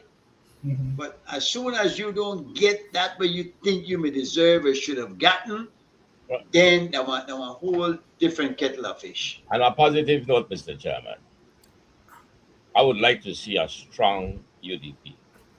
Of course. It is good for the country. I spoke to one or two of my UDP friends. It's necessary. Just last week, and I encouraged them. I said, have to create a credible alternative. We don't have an obligation as a political party to do such. Yeah. No. I do that because I believe in party politics. It is the best thing we have right now for democracy. I can't think of any post-party era yet. I don't know of any. Cannot even come up with one. And why is it that I am a strong believer in party politics? Because I'm a strong believer in competition. It is competition that breeds efficiency, whether in sport or in business. And so it does in politics. Mm-hmm. You have two good parties, three parties competing to serve this country by the mandate of the Constitution. It's good for the country. Yes. I hear you, but you know what? Unfortunately, that's not what it turns out to be. It has it's my turn now. You get your amount. When I get in, I'm going to get my amount. I favor my cronies. And that is what it has been. It hasn't been about competition.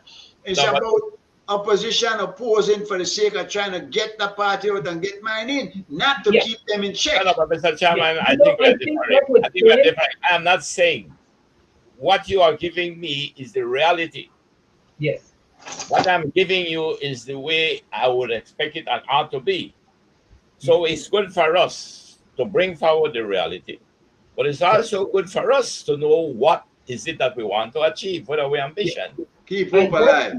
That what you said, Mr. Chairman, and what you said, Mr. Colley, is that's why I believe more in proportional representation in terms of electing our parliament, rather than the post call that we have where you just winner takes all.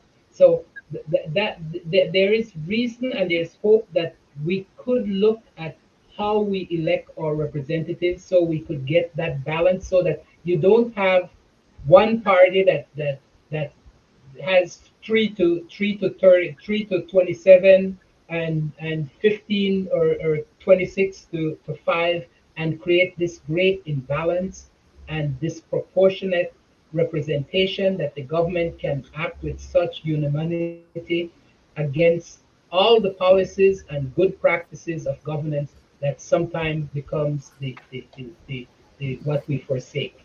You see? Don't you believe, Mr. Morrison? I assume that you have a sympathy towards the philosophy of the UDP. Yes. But don't you think that it would be good if some more from within both parties could come forward more and try to see how we can influence the movement of our philosophical anchor that we believe in? Yes.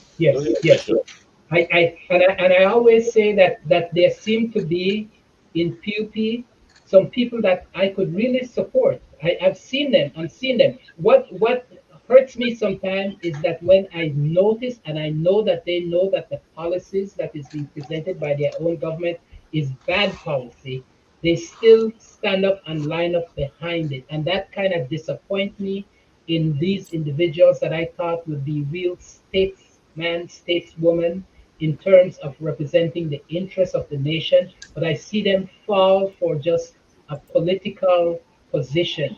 And that is really disappointing at times. I wouldn't say this to suggest endorsing Ortega's point. But Plato, it was who said that the best leader is a benevolent dictator. Now, where you going to find that, of course, is the question, no? Well, And Plato was talking about Jesus. no, yeah, right. Yeah, No. you know that but they view themselves as God leaders. They were talking in their philosophy. They were thinking they were God kings or something of that nature.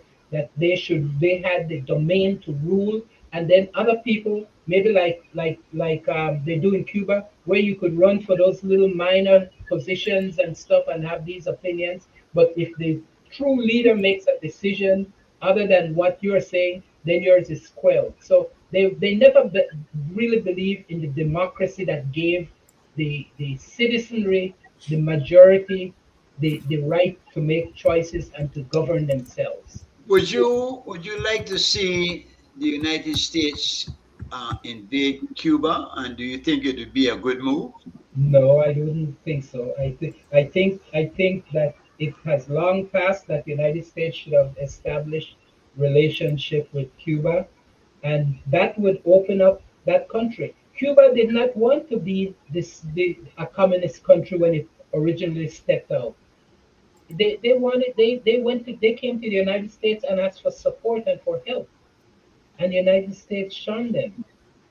You see, I, so I yeah, I kind of agree with you. I did not support the United States boycotting and taking out embargo against Cuba. Neither did I would support the type of dictatorship that Cuba was pursuing. But I felt that if the United States had treated Cuba just like how it treats China and other countries Mhm. that are dictatorial, he Mhm. do trade with them, he do business with them. Yeah, yeah. Don't put the embargo against Cuba. And if he had become more friendly towards Cuba, perhaps the change would have come. Yeah, that's exactly so. That's But look exactly what so. he But did it's to Cuba. cruel and inhumane, though, in Very, particular when the collective very. punishment. I think we Yeah, have to look at that and realize how wrong it is. That's right. Because you have children, yeah, people who not might in fact support the policies of your government, and you are yeah. just like when they drop them bomb indiscriminately like that. Anybody, everybody dies. It's crazy. What amazed me that I was seeing them last week. A couple American soldiers died, and they were talking about how they're gonna make Iran pay for it. And 10 That's it. nights, I think that 12 nights now, they're going Yeah, bombing yeah, as just discriminate bridges, power plants. These are war crimes. It's in the convention that they're not supposed to bomb places like that. Like if you're civilian doing target. military, Yeah, you're not supposed to do it. So yeah, it's crazy. And I think what happened is I'm sorry, I'm almost done. When Iran um, after they signed that MOU, somebody gonna tell Trump or said it where you could hear that Iran won the war and they lost. Trump went ballistic. The man tear up the paper, started throw bomb right, left, and center. Do you I believe that, hate to say he's crazy. yeah, we had Democrats and we had Republicans over this many years that Cuba overthrew the dictator. Castro. No, yeah, yeah. So we had all this period. And I find the Democrats and the Republicans, maybe the Democrats are a little more lenient, but both of them carry this embargo yeah. against Cuba. But just Now, like the situation with the Israelis, the same right. thing.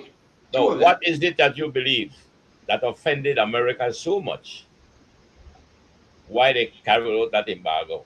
Was it because of the type of government, or was it that they may have confiscated or took American interest that was in Cuba? What do you think, Adi? I believe it's American interest. I think it is purely political, and the state of Florida.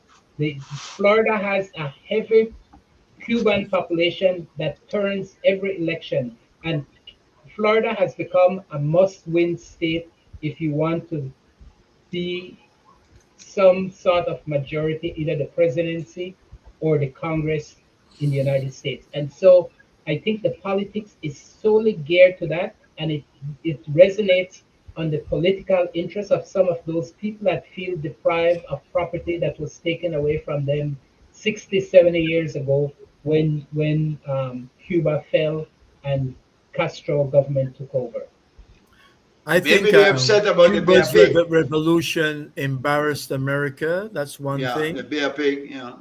And I think America, as if you remember in the 50s with McCarthy and communism and so on, I think the Americans are just paranoid about communism also, and not having that right on their doorstep. That's another issue why they are the way they are with that. I think that's a big one, right? Yeah. But if You they're There are no okay, communist see the countries Monroe, anymore. this The idea of the conflict of Monroe Doctrine. ideology. No, I think that's it right there, Mr. Spooner. I believe that's the main thing. Yeah. They believe that all the countries within this according Monroe Doctrine character mindset must follow the democratic philosophy of the United States. And those who debate, evidently, if you can do something to harm them, they would. That's what they've been doing. Yeah. Yeah. Yeah. And that's why I think they did it to Cuba.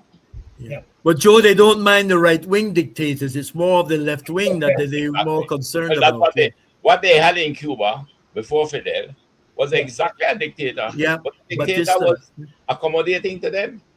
Yeah. Big business, big American business, gambling and all kind of thing used to take place in Cuba. The playground of the Americans, yeah. That's right. Using the Cubans, cheap labor, plantations they were growing. They were making big money out of the Cuban people. Got to enslave them.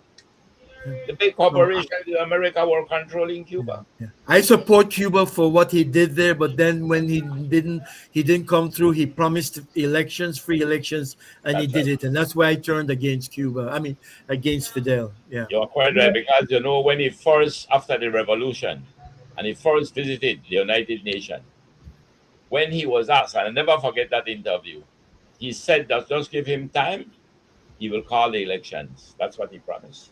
Yeah. But he didn't do it. But the pressure from the United States always leaned on Cuba, and it made survival difficult, I believe, and it kind of pushed Fidel into the Russian orbit, Soviet orbit at the time, just for survival. Survival. That's right. If he didn't put the embargo, I think he'd have been able to work well with them. But you see what he did the other day? He sent 1,000 tons of aid to the Cuban people. Yeah. Who? Trump did. He did? His state, his Secretary of State, Ruben, what's his name? America did. America sent like 1,000 tons of aid. All they need to do is turn on the thing so they could get their oil. That's all you need to do. Stop the Ruben is a Cuban, his ancestors are Cuban. Yes. But his parents left Cuba before I missed that though. Yeah. I missed that though. Are you sure? I didn't know that either. Yeah. I did. Sure? Yeah. It was on the news. Trump sent aid to Cuba. Yes, sir. Let me double check for you. So is it a sign that? Kind of strange. You're persecuting them, you're killing them, and then you send them aid. That was because of that. I don't know the goodness in that, but yeah. I think it was because that some disaster was it. There was something that happened though. Yes, the United States sent its first humanitarian cargo flight to Cuba on July the 21st, marking the start of a pledged 100 million assistance package. Yeah. Okay. Interesting. I have to look that up and see the reason why, because it sounds, but they've been trying to punish these Cuban people and starve them out actually. So well, it's maybe it's blankets with smallpox on it. What do you think? Yeah, it's propaganda to make the Cuban families feel that America loves them and blah, blah, blah, and start another revolution there. Just allow me to read something quickly, which I would like us not to discuss now. Well, at the time, we can't discuss it. No, that's what I'm saying. He said, no person shall be qualified to be elected as a member of the House of Representatives who is by virtue of his own act under any acknowledgement of allegiance, obedience, or adherence to a foreign power or state. Right. And I say because I knew there was something in the Constitution that could disallow them to run. Yes, and that's why we are saying we need to remove that. That would give them, and that wasn't always there, Mr. Cowie. That was added at some point later on. That was an amendment. Why you want to move it? For the reason I was just telling you because I said to you that not anybody would be able to run. Gentlemen, we're out of time. We'll start this discussion again next week. We'll talk about the matter. Any final words before we leave? Anything we forget? Please remember the Charlie Burton Foundation is having its back to school next week, Sunday, which is the 2nd, and that's Emancipation Day weekend. We got some bags already coming in. That one of the things what was mentioned at the Diaspora Summit today. Why we're having so much trouble getting stuff in and so much in charge so much for it. So we had some good news that the government will try to assist in whatever way they can. No, after that is summer camp. But we'll meet you guys again next week, same time, same place. God bless everybody. Quickly, see why we're done here. This was very good, everybody. I would take this one. You like this one? Yes, man, this is very good. All right, this and Nicole King. That's good. I like that. Nicole did a good one here. Royal coffee, and my style sticky like toffee. How could you call me ugly when a loon pretty girl stay to chase me? Minor, tell you things will make you catch feeling. Your mere existence, you want left to examine. Ebenezer me gone, me know for the squeeze dumpling. Belize woman, sweet like stew pumpkin. See me, but you don't know me. Confident, say that me bossy. Inquisitive, you call me nosy. Defend me rights, holler at me chancy. Me know this show no mercy, we don't take no back chat from nobody. You don't have feel like me, but you must respect me. Tell this more. I am a royal coffee. My style sticky like toffee. You coulda holla say me ugly, but alone pretty girl stay to chase me. Me cool and deadly. Machine gun Kelly. Machiavelli. Stay ready like Freddy.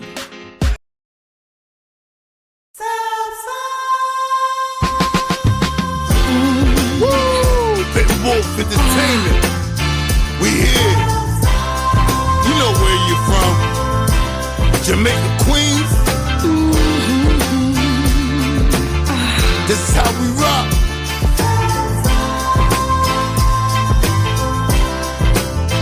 Yo, it's been a long time since I rocked the mic. Now I'm back making tracks like a ninja bite. I've been upstate, got big, so the girls call me a yes. Being girls like an open book. Oh, King Rabbit, get out and push. You know, 10-4 stacks, I made my girlie touch. Vegan waters, my order, transporter, new world order, sons and daughters. I got a new rider, it's like a gold rush when the vibes bust. I got a new rider, it's like a gold rush when the vibes bust. I got a new rider, it's like a gold rush when the vibes bust. I got a new rider, it's like a gold rush when the vibes bust. The wolf from Queens, you know what I mean? Kokomo and Dennis, waiting on 119. Across the street is my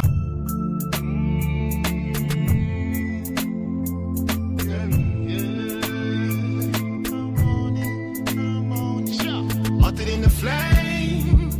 You are hotter than the flame. A star.